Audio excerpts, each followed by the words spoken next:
Assalamualaikum warahmatullahi wabarakatuh. Selamat pagi semuanya. Pada hari ini kita akan belajar atau berdiskusi tentang penulisan karya ilmiah atau membuat karya tulis ilmiah. Nah, kenapa sih kita perlu membuat karya tulis ilmiah atau menyusun karya tulis ilmiah? Apa pentingnya? Apa manfaatnya bagi mahasiswa? Sepertinya saya tidak perlu. Jangan ditunggu dulu. Saya yakin kalian sebagai mahasiswa yang aktif ingin mendapatkan pengalaman yang lebih selama di perkuliahan atau selama kalian kuliah di universitas gitu ya.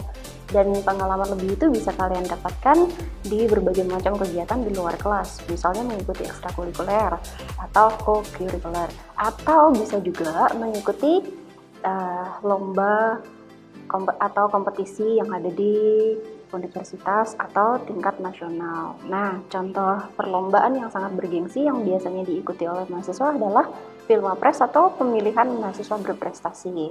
Selain itu, ada juga kompetisi yang namanya PKM, yaitu program kreativitas mahasiswa.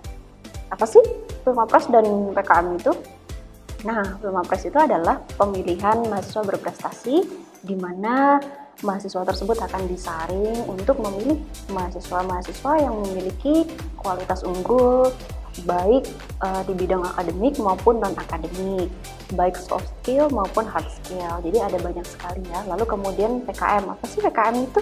PKM yakni program kreativitas mahasiswa yang diselenggarakan oleh Direktorat Jenderal Pendidikan Tinggi dalam rangka menstimulasi kreativitas mahasiswa serta cara berpikir ilmiah mahasiswa.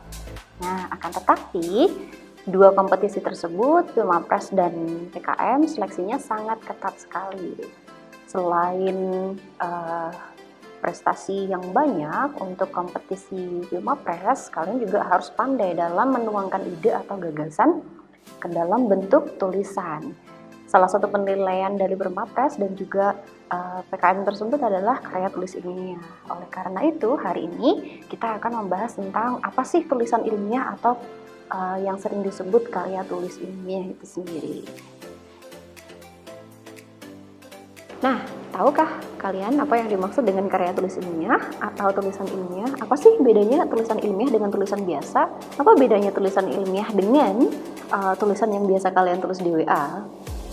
Untuk teman kalian, atau tulisan yang kalian tulis di buku diary, apa bedanya? Kenapa dikatakan tulisan ilmiah? Nah, untuk menjawab pertanyaan itu, maka hari ini kita akan berdiskusi mengenai konsep, bentuk, dan format karya tulis ilmiah atau tulisan ilmiah. Nah, sebelum melakukan praktek tulis ilmiah atau membuat karya tulis ilmiah, kalian harus mengetahui dulu konsep, format, dan juga bentuk tulisan ilmiah itu sendiri. Apa sih sebenarnya tulisan ilmiah? Apa yang membedakan tulisan ilmiah dengan tulisan yang lainnya?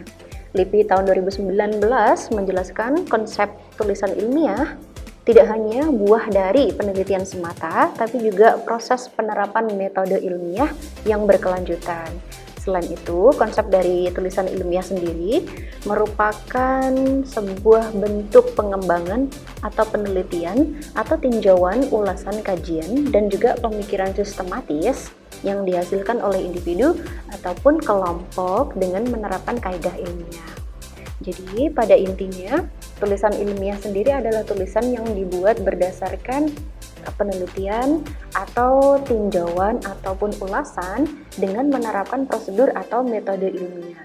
Jadi ketika kalian membuat tulisan tanpa menerapkan prosedur atau metode ilmiah, maka tulisan kalian tidak akan bisa disebut sebagai tulisan ilmiah. Baik tulisan ilmiah yang berbasis penelitian ataupun tulisan ilmiah yang dibuat berdasarkan kajian atau ulasan, semuanya harus didasari dengan pemikiran yang logis, lalu menerapkan kaidah-kaidah ilmiah, etika ilmiah, dan juga metode ilmiah. Apa sih yang dimaksud dengan kaidah, etika, dan metode ilmiah itu sendiri? Nah, kaidah ilmiah adalah kaidah yang digunakan seseorang dalam menuliskan karya ilmiah atau membuat tulisan ilmiah. Nah, tulisan ilmiah itu sendiri secara kaidah atau secara konvensi harus memenuhi standar isi atau konten dari tulisan ilmiah. Konten dari tulisan ilmiah yang harus kalian ketahui setidaknya ada 6. Yang pertama adalah logis, yang kedua adalah objektif, lalu sistematis, andal, desain, dan akumulatif. Apa yang dimaksud dengan logis, objektif, sistematis, andal, dan desain, lalu akumulatif? Mari kita bahas satu persatu. Apa yang dimaksud dengan logis? Logis mengandung makna bahwa tulisan ilmiah harus disajikan secara objektif. Informasi-informasi yang kalian tulis di dalam tulisan ilmiah harus bersifat fakta atau bukan fiktif gitu. Karena ketika kalian menuliskan satu informasi yang tidak sebenarnya atau tidak berbasis fakta, maka bisa jadi tulisan yang sedang dibuat tidak tergolong sebagai tulisan ilmiah atau sebagai tulisan fiksi. Nah, kemudian yang kedua adalah tulisan kalian atau tulisan ilmiah harus bersifat objektif, di mana dalam menyajikan informasi, menampilkan data harus bersifat objektif dalam artian seorang penulis karya ilmiah tidak diperkenankan menyajikan informasi yang tidak sesuai dengan fakta. Tidak sesuai dengan fakta bisa juga diartikan bahwa data atau informasi dimanipulasi. Dengan kata lain, penulis ilmiah tidak diperkenankan untuk melakukan manipulasi data ataupun fabrikasi data. Kenapa? Karena akan menimbulkan dampak membuat pembaca menjadi salah paham terhadap informasi yang disajikan di dalam tulisan ilmiah. Selanjutnya adalah sistematis. Tulisan ilmiah harus disajikan secara sistematis dalam artian tulisan yang disajikan pada karya ilmiah harus terstruktur, terorganisir mulai dari bab pertama hingga bab terakhir, mulai dari pendahuluan hingga kesimpulan. Lalu kemudian andal, yang dimaksud dengan andal adalah terkait dengan data. Penulisan ilmiah atau tulisan ilmiah sangat erat kaitannya dengan penyajian data, maka data yang diperoleh dan disajikan di dalam tulisan ilmiah haruslah reliable atau dapat dipercaya, dan juga data tersebut bisa dirujuk pada penelitian berikutnya. Selanjutnya adalah desain.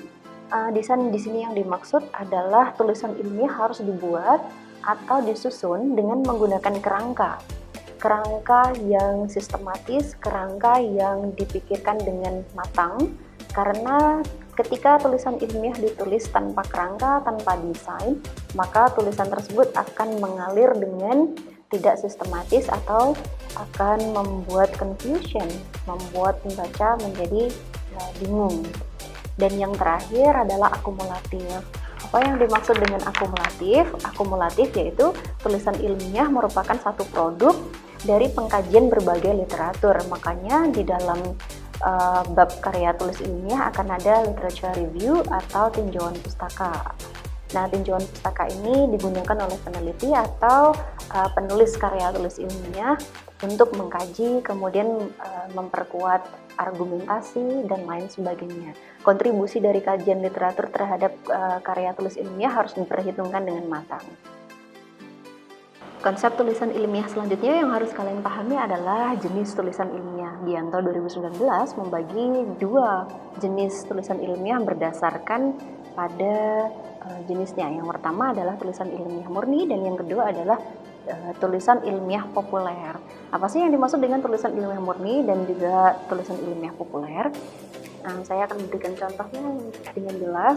Tulisan ilmiah murni kurang lebih ada dua. Yang pertama adalah naskah publikasi. Contohnya ada banyak ya, semisal artikel jurnal, lalu kemudian proceeding pada seminar dan lain sebagainya. Lalu yang kedua, jenis tulisan ilmiah murni yang kedua adalah laporan akhir dengan tujuan tertentu. Laporan akhir, misalnya kalian sebagai mahasiswa di semester akhir akan diminta untuk membuat skripsi. Nah, skripsi itu bisa dikatakan sebagai tulisan ilmiah. Lalu untuk mahasiswa S2, kalian akan mengenal dengan tesis, lalu S3 disebut dengan disertasi. Skripsi, tesis, ataupun disertasi semuanya disebut tulisan ilmiah murni dengan tujuan untuk mendapatkan gelar strata di level-level akademik tertentu gitu ya. Lalu kemudian tulisan ilmiah populer, Contohnya ada banyak, yang pertama esai, lalu kemudian opini di media massa, selanjutnya resensi buku, artikel populer, dan juga tajuk rencana. Bagaimana tulisan ilmiah disajikan? Biasanya tulisan ilmiah akan memiliki format-format standar yang sudah ditetapkan atau berbasis dengan konvensi tulisan ilmiah. Biasanya bagian yang pertama adalah introduction atau pendahuluan. Di dalam pendahuluan akan ada latar belakang kenapa seseorang atau penulis atau peneliti mengambil topik tertentu yang akan didiskusikan di dalam tulisan ilmiah yang sedang dibuatnya. Lalu kemudian bab selanjutnya kajian pustaka. Nah, kajian pustaka ini disebut juga dengan literature review. Kajian pustaka tidak hanya salin tempel dari sumber rujukan, tapi kajian pustaka akan memberikan kontribusi, terutama kontribusi mengenai gap penelitian. Karena yang seperti kita bahas bahwa tulisan ilmiah itu bisa berangkat dari penelitian ataupun ulasan ataupun review, maka dalam tulisan ilmiah, format tulisan ilmiah harus ada kajian pustaka atau literature review. Lalu berikutnya adalah tentang pengumpulan data dan juga analisis data. Tulisan ilmiah mengulas isu-isu yang sedang menarik untuk dibicarakan atau permasalahan-permasalahan yang dihadapi di masyarakat. Untuk memecahkannya, maka peneliti atau penulis tulisan ilmiah akan melakukan riset dan menyajikannya, lalu kemudian data dianalisis dengan menggunakan metode tertentu sebagai bentuk prosedur dari tulisan ilmiah. Lalu berikutnya hasil dan diskusi. Tulisan ilmiah harus memuat hasil dan diskusi terkait dengan isu atau permasalahan yang diuraikan di dalam karya tulis ilmiah yang sedang dibuat. Dan terakhir adalah simpulan. Simpulan menyimpulkan bagian dari awal hingga akhir, terutama di bagian hasil dan juga analisis data atau analisis permasalahan.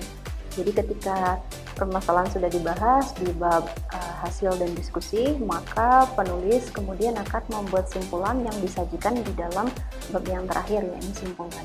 Nah, kesimpulannya secara garis besar, kurang lebih tulisan ilmiah dibuat dengan format tertentu, menyesuaikan dengan konvensi tulisan ilmiah. Yang harus kalian perhatikan adalah bagaimana membuat introduction atau pendahuluan, lalu literature review atau kajian pustaka, dan selanjutnya adalah metode analisis dan pengumpulan data, dan yang terakhir diskusi dan simpulan. Demikian video pada hari ini. Terima kasih telah menyimak. Wassalamualaikum warahmatullahi wabarakatuh. Sampai jumpa pada video berikutnya.